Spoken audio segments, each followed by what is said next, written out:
perempuan Bali itu menjalankan 3 peran yang istilahnya itu triple roles. Jadi ada peran keluarga sebagai ibu sekaligus istri, peran ekonomi sebagai perempuan karir atau pekerja, dan peran adat. Yang menjadi permasalahan di sini dari triple roles ini itu melahirkan triple burden. Iya, nggak apa-apa deh punya anak perempuan, nanti coba lagi. Tapi ketika melahirkan anak laki-laki, semua bersorak gembira gitu.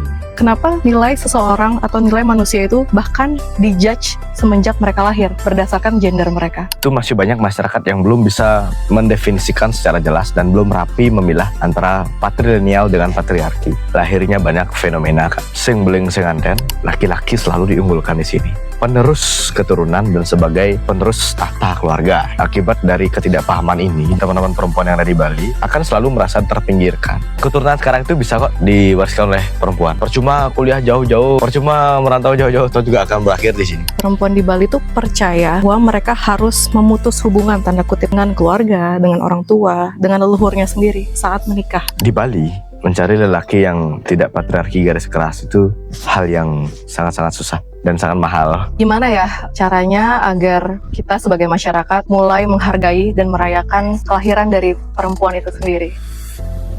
Welcome to Kadek Ayudias podcast. I'm a Balinese woman, quietly curious about the hidden layers of life. Hari ini saya berbincang bersama Adrian dari Balinggih, yang aktif membahas Bali Undercover, yaitu menguak sisi lain realitas di balik layar Pulau Dewata. Perbincangan kali ini bertempat di Genah Kopi, sebuah kedai kopi yang berlokasi di daerah Subang. This video is available on YouTube and Spotify. Let's go!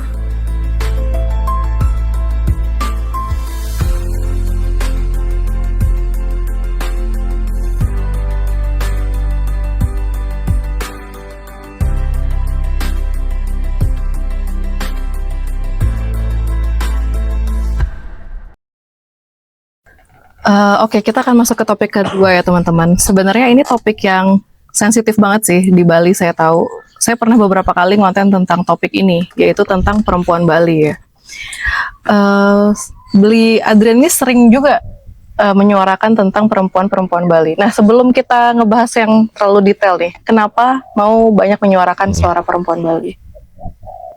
Kalau terkait dengan pertanyaan ini, jawabannya ada saya punya pengalaman pribadi ya, khususnya berkaitan dengan almarhum ibu saya. Jadi juga saya melihat dari ibu saya perannya sangat berat dulu, tapi syukurnya juga masih bisa saling bantu dengan keluarga-keluarga saya, ibu saya, dan saya juga mengamati fenomena karena kalau kita berbicara perempuan Bali, buat teman-teman yang belum tahu, perempuan Bali itu menjalankan 3 peran yang istilahnya itu triple roles. Jadi ada peran keluarga sebagai ibu sekaligus istri, peran ekonomi sebagai perempuan karir atau pekerja, dan peran adat. Peran adat ini ada di Banjar dan di desa. Nah, yang menjadi permasalahan di sini dari triple roles ini itu melahirkan triple burden. Banyak penelitian yang sudah mengangkat terkait dengan hal ini, tetapi sayangnya penelitian yang berakhir di jari jurnal, skripsi, dan lain sebagainya, itu hanya sebatas tulisan yang tidak dipublikasikan secara luas kepada masyarakat. Makanya ini yang membuat minim sekali pemahaman orang-orang Bali terhadap peran perempuan Bali itu apa sih? Bahkan saya sudah sering menanyakan ke perempuan-perempuan Bali, ibu-ibu pedagang di pasar Badung, di Pekan Seni Sukawati, kemudian orang-orang ibu-ibu lain, masih banyak ternyata, apa ya, triple roles itu saya nggak tahu. Ini kan menunjukkan bahwa 3 peran ini mereka jalankan, tapi tanpa mereka tahu apa itu dampaknya, apa itu esensinya, dan apa itu beban yang sebenarnya saya alami. Jadi kan ketidaksadaran ini menimbulkan hal-hal yang dinormalisasikan. Iya. Seperti itu. Makanya dari sanalah saya mulai mengangkat hal-hal yang sifatnya itu peran perempuan. Wow, menarik banget sih, Bli. Nah, kalau saya sendiri kan sebenarnya backgroundnya orang Bali, tapi besar bukan di Bali, lahir juga bukan di Bali. Tapi memang keluarga semua di Bali gitu ya. Saya melihat ada hal yang sangat kontras gitu antara perempuan di Bali dan perempuan di luar Bali gitu. Dimana ya, kayak misalnya sesimpel deh, saya ke Bali terus ketemu sama orang, terus dia cerita kalau dia punya anak perempuan gitu. Dan mereka semua sedih gitu. ya nggak apa-apa deh punya anak perempuan, nanti coba lagi gitu. Tapi ketika perempuan itu melahirkan anak laki-laki, semua bersorak gembira gitu. Nah ini suatu hal yang menggelitik sih menurut saya. Nah kenapa nilai seseorang atau nilai manusia itu bahkan dijudge semenjak mereka lahir berdasarkan gender mereka? Menurut Adrian ini gimana soal hal ini? Kalau kita berbicara di Bali, itu masih banyak masyarakat yang belum bisa mendefinisikan secara jelas dan belum rapi memilah antara patrilineal dengan patriarki. Dan dari sistem kekerabatan, ya kita sebutnya sistem kekerabatan yang lebih mengutamakan laki-laki, ini yang membuat lahirnya banyak fenomena, Kak. Seperti misalnya fenomena sing beling sing anten, nggak punya anak, nggak hamil, nggak nikah gitu. Kemudian ada fenomena-fenomena yang membuat seperti yang kakak sampaikan tadi, bahwa laki-laki selalu diunggulkan di sini karena sebagai penerus keturunan dan sebagai penerus tahta keluarga, gitu istilahnya. Tetapi sayangnya akibat dari ketidakpahaman ini dan ketidaksadaran ini, kaum perempuan yang ada di Bali, teman-teman perempuan yang ada di Bali itu akan selalu merasa terpinggirkan. Meskipun memang ada istilah pernikahan, banyak ada istilah pernikahan di Bali seperti nyentano, pada gelahang dan lain sebagainya, itu bagaimanapun juga yang memegang peran utama itu adalah laki-laki, karena memang dari dulu sistem ini yang semakin kuat. Namun syukurnya sekarang sudah ada tren positif ya, yang saya lihat sudah ada banyak emansipasi atau pergerakan-pergerakan yang membuat bahwa kesetaraan gender itu harus ada di Bali gitu. Jangan lagi kita hanya mengutamakan laki-laki, tetapi perempuannya juga harus seimbang. Kemudian dari tren-tren fenomena-fenomena sing beling sing anten, fenomena-fenomena yang lahir dari sistem patriarki di Bali ini seolah-olah membuat perempuan Bali itu pabrik anak. Makanya saya pernah membuat konten di Balingge, itu judulnya Perempuan Bali Bukan Pabrik Anak.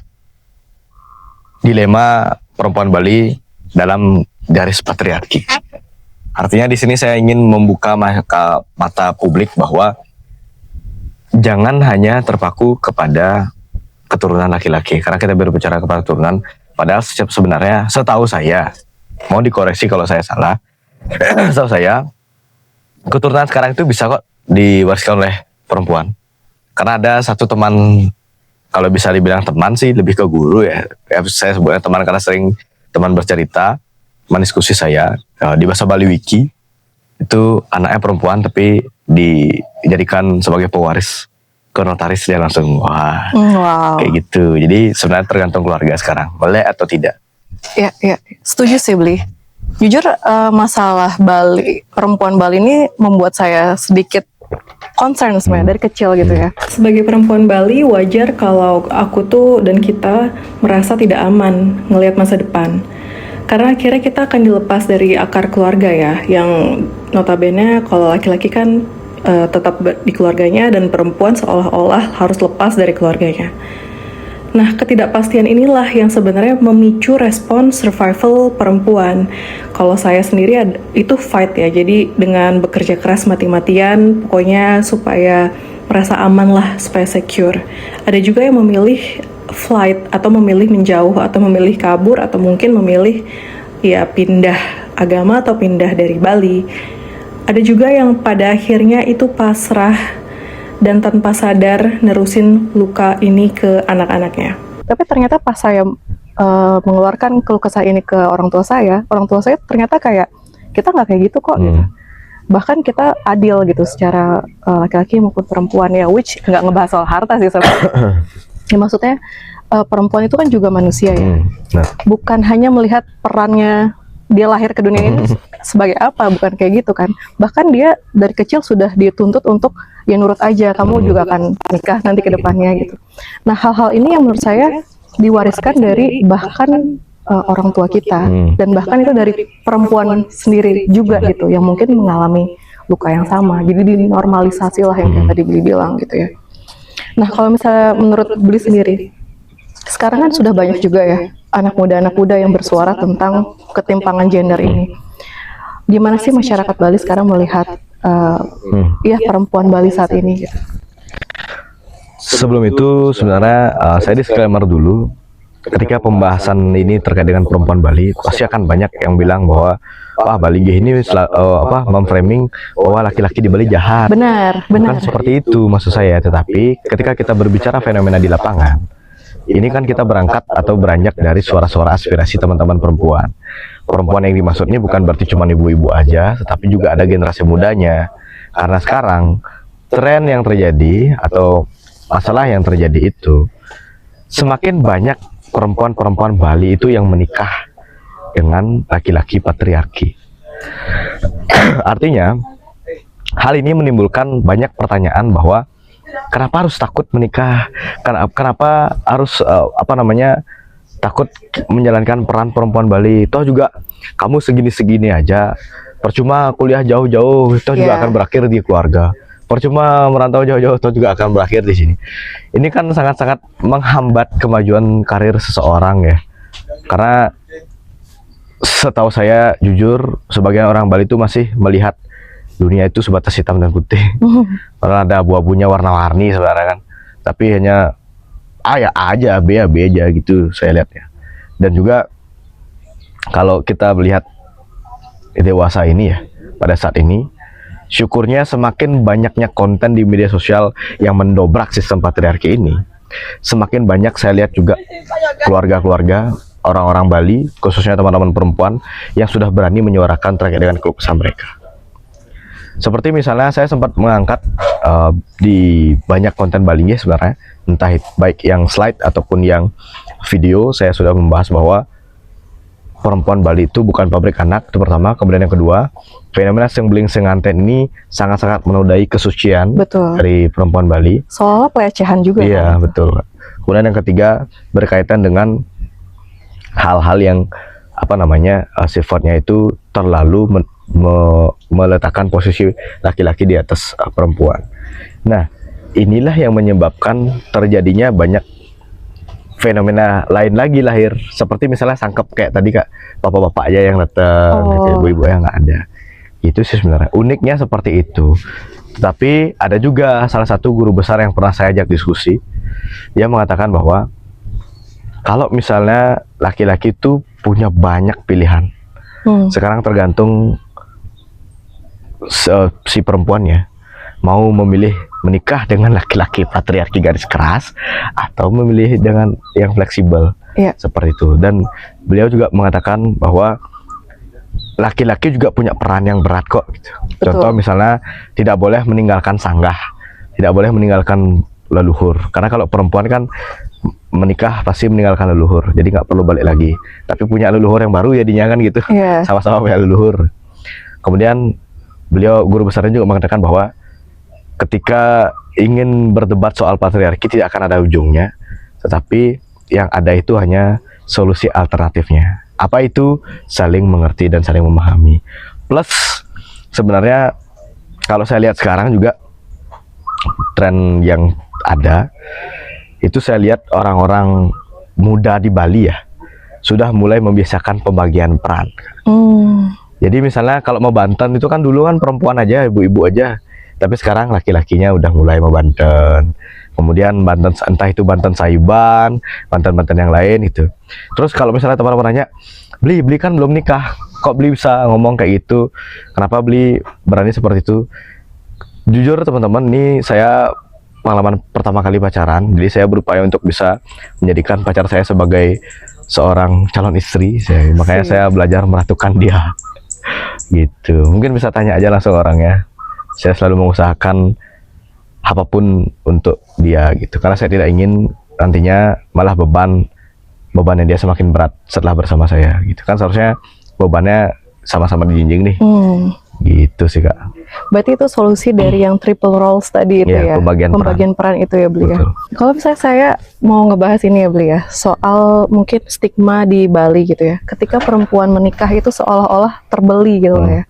Balik lagi tadi ngebahas soal singbeling singanten, seolah-olah perempuan itu dituntut untuk menghasilkan, memproduksi sesuatu atau seperti barang gitu, yang bisa terjual belikan gitu. Nah sebenarnya apa sih yang terjadi di Bali ini sehingga kita ya menormalisasi hal tersebut gitu? Ini berkaitan dengan sejarah sih Kak. Karena di Bali itu kan ada istilah, di Indonesia juga ada istilah di madu ya. Kalau di Bali itu istilahnya memadu. Kalau dulu kan raja-raja di Bali itu nikahnya lebih dari satu istri. Dan bahkan leluhur-leluhur kita di Bali itu banyak juga nggak jadi raja tapi nikah dengan banyak istri. Itulah yang membuat keluarga-keluarga di Bali itu nyamonnya jak liur, keluarga besar, keluarganya banyak.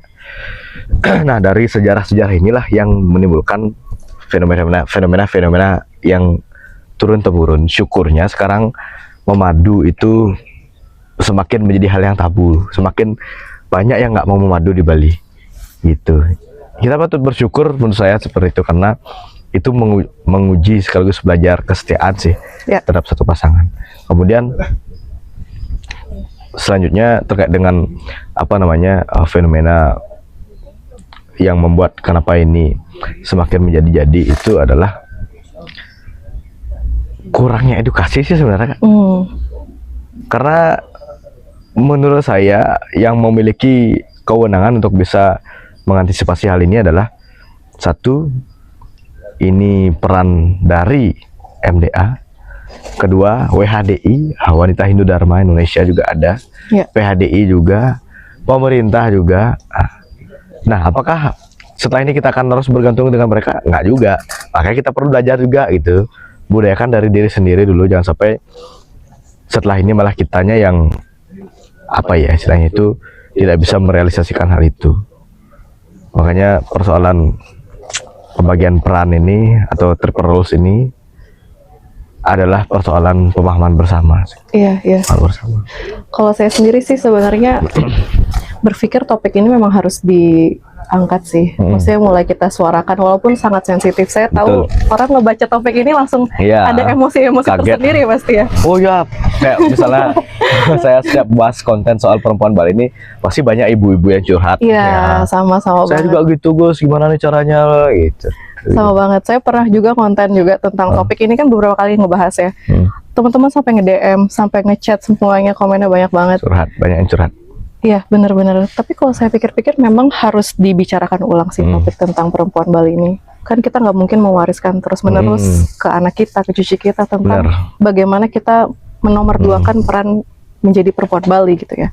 Nah, Bli, saya penasaran sih, kenapa ya perempuan di Bali tuh percaya bahwa mereka harus memutus hubungan tanda kutip ya dengan keluarga, dengan orang tua, dengan leluhurnya sendiri saat menikah. Seolah-olah ini tuh semua harus terputus gitu. Kamu terbeli dan kamu harus ngikutin yang laki-laki. Kamu gak boleh berkontak lagi dengan keluargamu. Dan perempuan Bali ini percaya gitu. Mereka harus melakukannya. Tapi kalau dipikir secara logika atau dipikir secara spiritual, ini kan suatu pemutusan kontak dengan keluarga tuh. Bukannya hubungan darah itu nggak bisa diputus ya, dan bahkan bisa menjadi dosa struktural kan? Gitu. Gimana menurut Sebenarnya seperti ini Kak. Konotasi kata terbeli itu kan negatif banget kayak. Intinya seolah-olah perempuan Bali ini adalah barang. Padahal sebenarnya nggak seperti itu. Kemudian kalau kita berbicara soal perempuan juga, ini adalah peran dari si suami dan juga keluarga agar jangan sampai selalu mengira bahwa perempuan ini adalah hal yang sifatnya itu transaksional. Jangan sampai seperti itu. Kemudian kenapa memutus hubungan selepas seputus itu gitu.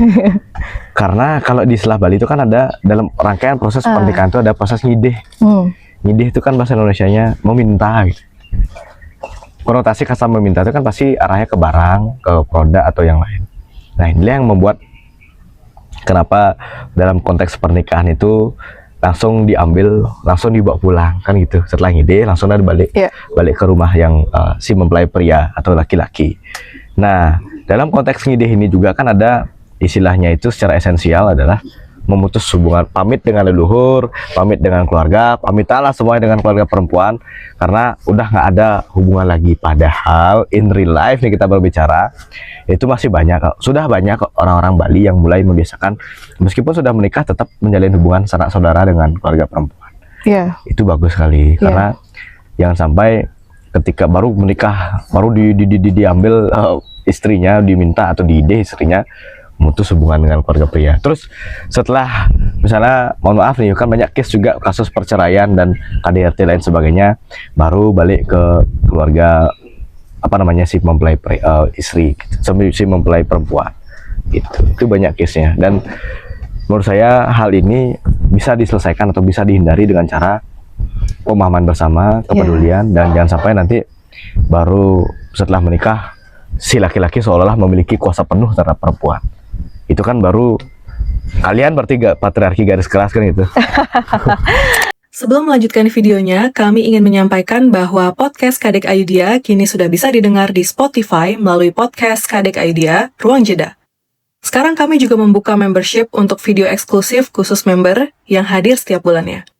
Jika ingin bergabung, klik join di kolom komentar atau klik link membership di deskripsi. Kalian bertiga patriarki garis keras kan itu. Iya, saya sebenarnya sangat bersyukur ya dengan suamiku juga ya. Karena aku sebagai perempuan ya, khususnya nggak tinggal di Bali, pasti akan takut lah melihat apa namanya aturan-aturan yang menurut saya kok nggak logis ya gitu kalau misalnya kita nikah di Bali gitu. Tapi suamiku tuh di awal kayak memberikan pemahaman kayak misalnya kita tuh menikah bukan memilih gitu, tapi kita menyatukan keluarga satu dan keluarga dua itu bersatu, bukan ini ninggalin ini ninggalin ini, nggak kayak gitu. Nah saya sendiri bersyukur banget, makanya berani nih bikin konten kayak gini, ditemenin suami juga nih. Nah makanya saya berharap perempuan-perempuan Bali juga mulai pede sih, mulai sadar kalau kita tuh boleh kok untuk memilih kehidupan kita setelah menikah itu gak berubah gitu. Harus kayak gitu sih. Konsepnya harus penyatuan dua keluarga. Iya, penyatuan dua keluarga yang sama-sama paham gitu. Yang di awal mungkin kita bisa bicara juga sama pasangan kita. Kayak misalnya apa konsep kamu dalam berkeluarga gitu kan, penyatuan dua keluarga itu ya. Dan kita menjalaninya sekarang sangat nyaman gitu ya. Nah, banyak perempuan Bali yang nggak punya kesempatan kayak gitu, Beli. Makanya memilih untuk mending keluar dari Bali aja, atau mending diam-diam nikah sama orang luar Bali gitu kan. Ini fenomena baru juga sekarang kan. Itu fenomena yang terjadi juga, tren pindah agama. Tren pindah agama itu banyak juga kok perempuan yang menyuarakan kayak ya ngapain kita harus apa namanya di Bali, toh kita punya kapasitas yang sama dengan laki-laki kan kayak gitu. Kalau kita misalnya diemin terus, lama-lama perempuan Bali akan berkurang sih, saya yakin gitu. Nah menurut gue sendiri gimana tuh mengenai hal tersebut? Kalau itu saya setuju sih Kak dengan apa yang Kak sampaikan, karena semakin masalah ini awet, maka semakin banyak hantu yang muncul. Semakin takutlah perempuan Bali menikah dengan laki-laki Bali. Makanya tren pindah agama itu semakin kuat di Bali, karena ketakutan teman-teman perempuan Bali akan dipaksa untuk nganyah untuk keluarga suami. Gitu. Makanya apalagi yang di daerah desa-desa ya, kalau di Bali itu ada banyak desa yang patriarki itu masih kuat banget. Jadi misalnya khususnya pada saat rainan, kan banyak orang, ini juga fenomena berkaitan dengan Bali. Bali itu sebenarnya banyak kepanjangan. Apa tuh? Bali ada yang bilang bersih, aman, lestari, indah. Ada yang bilang bakal amblas lantaran investor. Terus ada yang bilang banyak libur. Poin yang ketiga, banyak libur ini yang masih kita pertanyakan. Banyak libur itu. Liburnya orang Bali itu rela tukar untuk beriatnya. Jarang banget ada orang Bali yang rela, yang libur itu memang, oh saya izin libur mau rekreasi. Paling kan mana libur nih, ada yatnya, nih ada orang nikah, ada orang masang. Itu fenomena yang terjadi. Tapi secara tidak langsung itu menjadi sebuah tradisi di Bali. Seperti itu. Artinya rasa menyambut beraya persaudaraan orang Bali itu masih kuat. Tapi negatifnya ya liburnya orang Bali harus terpaksa ditukar dengan yang hal-hal yang sifatnya beriatnya. Nah, hal inilah yang membuat kenapa fenomena-fenomena peran-peran perempuan Bali ini semakin berat, karena saking banyak kayatnya. Hampir setiap minggu ada rainan. Rainan itu maksudnya upacara hari-hari suci. Terus dalam setiap rainan itu kan pasti akan ada pengeluaran. Nggak rainan, ada otonan. Oke, saya kasih bayangan buat teman-teman yang belum tahu ya. Ada satu buku judulnya itu Menata Perkawinan Sebelum Perkawinan Sebelum Perkawinan. Kemudian buku yang kedua itu judulnya adalah Manusia Hindu dari Lahir Sampai Dengan Perkawinan. Dari kedua buku ini saya komparasikan dan saya mengambil kesimpulan singkatnya. Di sana menjelaskan bahwa orang Bali itu dari lahir itu sudah perlu biaya. Biaya yang dimaksud contoh, kalian punya teman-teman mungkin nanti punya anak, sudah ada upacara apa namanya dulu 3 bulanin, bulanan. belum lagi 6 bulan, belum lagi otonan, belum lagi menek kelih dan lain sebagainya. Hampir setiap bulan dan setiap perayaan itu pasti akan ada pengeluaran. Makanya gaji UMR di Bali itu tidak cukup untuk hal itu. Itulah yang menjadi beban berkaitan, itu sebenarnya berkaitan juga dengan topik kita yang pertama tadi kan. Yatnya itu, beban yatnya. Makanya kalau hal ini tidak disadari dan tidak bisa diantisipasi, susah kita orang Bali bisa bergerak maju, dan pasti akan di sini aja karena kita sudah terikat dengan adat yang sangat berat gitu. Tapi bukan berarti saya mengatakan adat berat itu bukan berarti ingin merusak tatanan adat di Bali, tidak, tetapi hanya ingin memperbaiki aturan-aturan adat yang seharusnya masih sudah bisa direformasi. Seperti itu. Wow, ngomongin soal beriatnya, lagi-lagi balik beriatnya dan tradisi semua kita ya. akar ayatnya nih. Mungkin itu juga menjadi alasan perempuan Bali harus triple roles tadi juga, harus bekerja juga untuk memenuhi ekonomi juga ya. Nah itu gimana tuh yang 3 peran itu di Bali? Mungkin orang perempuan Bali juga tidak sadar kalau mereka itu sebenarnya ya triple roles tadi itu. Dimana di luar Bali tuh ya nggak kayak gitu. Itu tuh gimana sih? Jadi kalau seolah-olah kalau perempuan Bali kan sebenarnya kalau misalnya ngebahas soal tugas dan tanggung jawab gitu ya. Tapi kalau di Bali kalau kita nggak kerja tuh jadi bahan olokan gitu ya, atau ya dipinggirkan lah gitu perempuan Bali. Nah itu tuh kayak gimana sih, Bu? Itu benar banget sih Kak. Dan karena dari ketiga peran ini yang paling krusial itu sebenarnya peran adatnya. Peran adatnya. Dari ketiga peran ini, dan yang membuat ini semakin menjadi-jadi itu kan karena hal yang sebenarnya itu susah tapi dinormalisasikan. Dan sayangnya yang menormalisasikan adalah ibu-ibu terdahulu gitu. Betul. Jadi mereka selalu menganggap, oh kita harus rajin nih, kita harus rajin. Tetapi setelah pelaksananya baru mengeluh, baru mencaci maki, baru marah-marah kayak gitu. Ini yang seharusnya patut disadari dan segera diantisipasi. Karena kalau misalnya saya yakin kalau misalnya peran adat ini tidak bisa disederhanakan, maka akan ada banyak orang-orang muda di Bali, khususnya teman-teman perempuan yang akan merasa terbebani dan mereka akan bingung bagaimana cara menghadapi ini semua. Syukur-syukur sekarang ada banyak opsi untuk menyederhanakan hal itu. Misalnya pada saat upacara bisa beli dagang banten, perhutanan ekonomi ada. Terus kalau misalnya nggak bisa lanjut juga bisa meminta bantuan ke keluarga dan lain sebagainya. Kalau misalnya konsep kerjasamanya seperti itu bagus.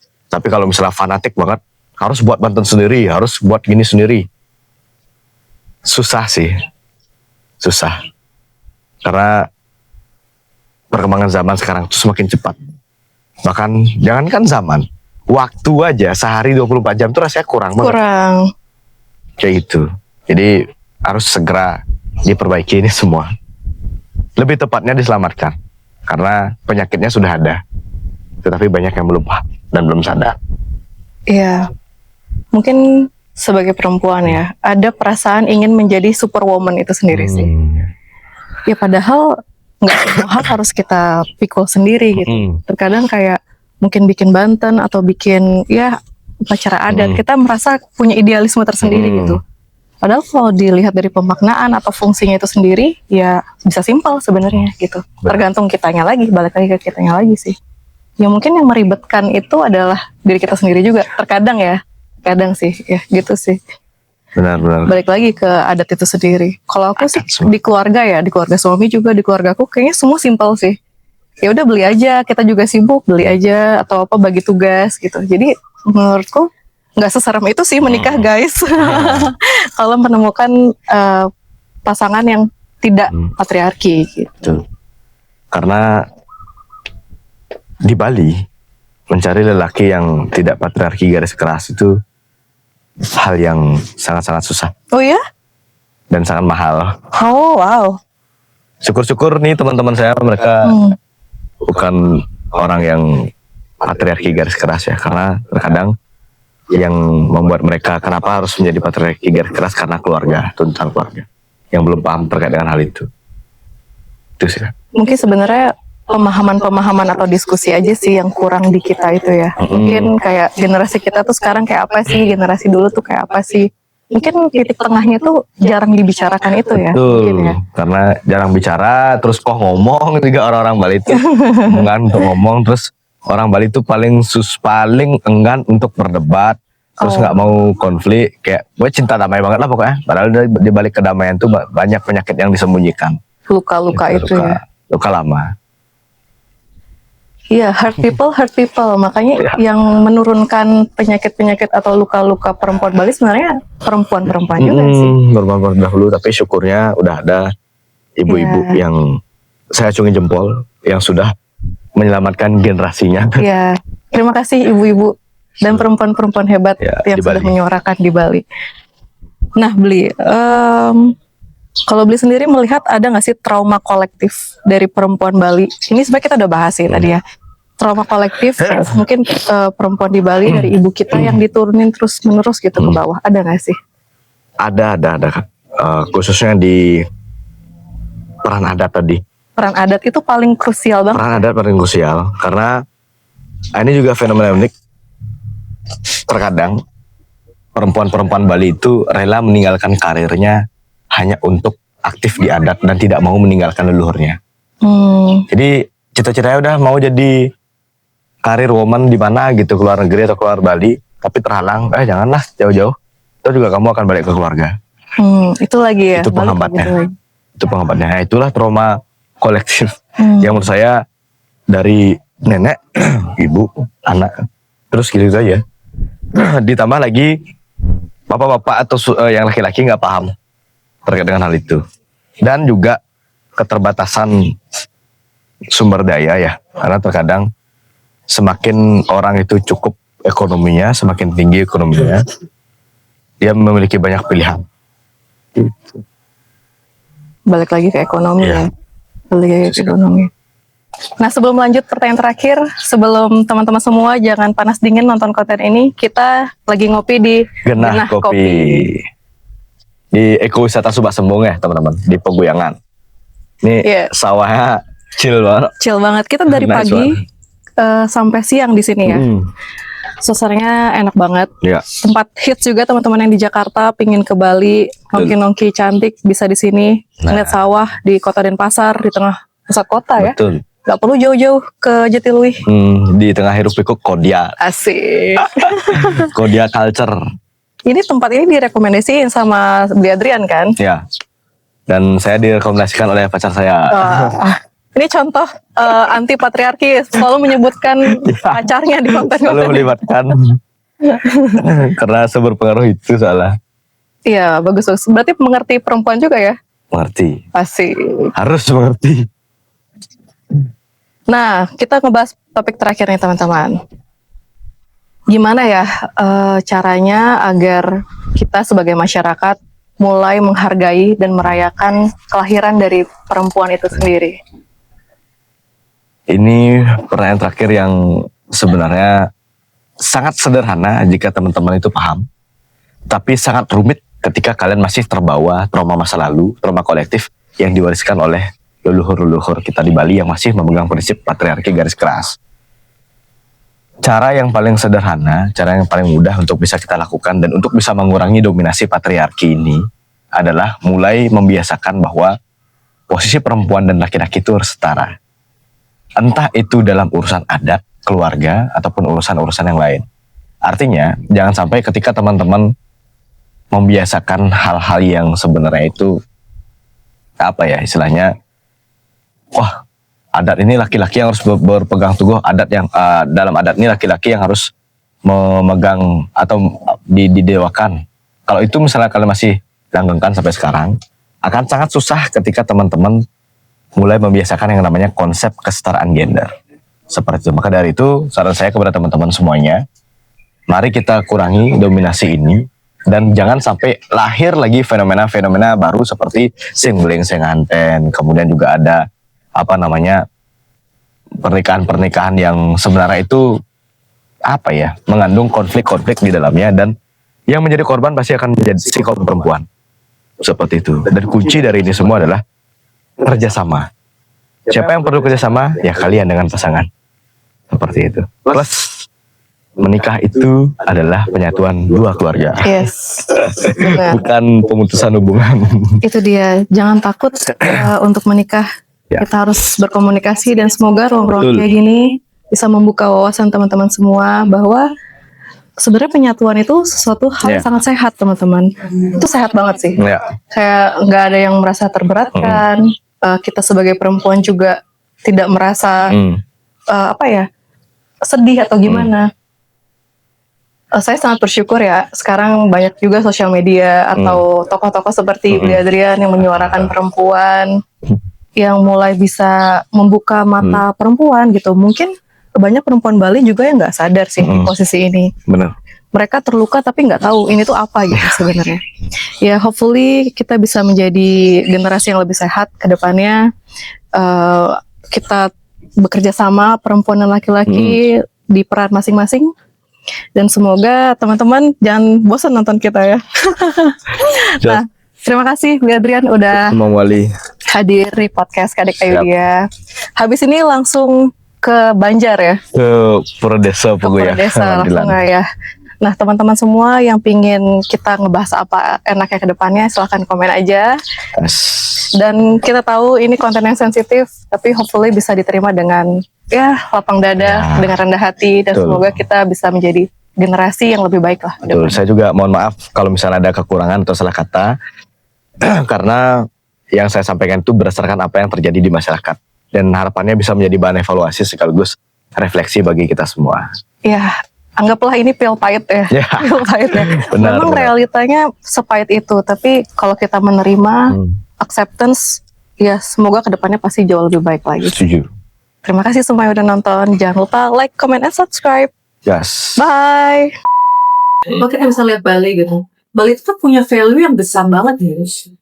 Di 2026 Bali menjadi peringkat pertama di wisata internasional, mengalahkan Paris, mengalahkan London, mengalahkan yang lainnya. Ya, tapi kalau kita lihat secara infrastruktur nih, gimana? Aku tuh merasa kita tuh deserve the better. Maksudnya apa yang masyarakat rasain sekarang ini harusnya bisa dapat segini gitu, sama lebih gitu. Apalagi kalau misalnya saya bandingin sama negara-negara lain gitu, yang gak selama Bali gitu. Mereka secara infrastruktur tuh serius gitu, jalanan diperbesar, dibagusin, apapun itu lah ya. Nah, aku tuh agak sedih aja sih kayak ngeliat kita tuh cuman dieksploitasi, masukannya tuh besar banget untuk Bali, tapi kayak gak dikasih ke masyarakat.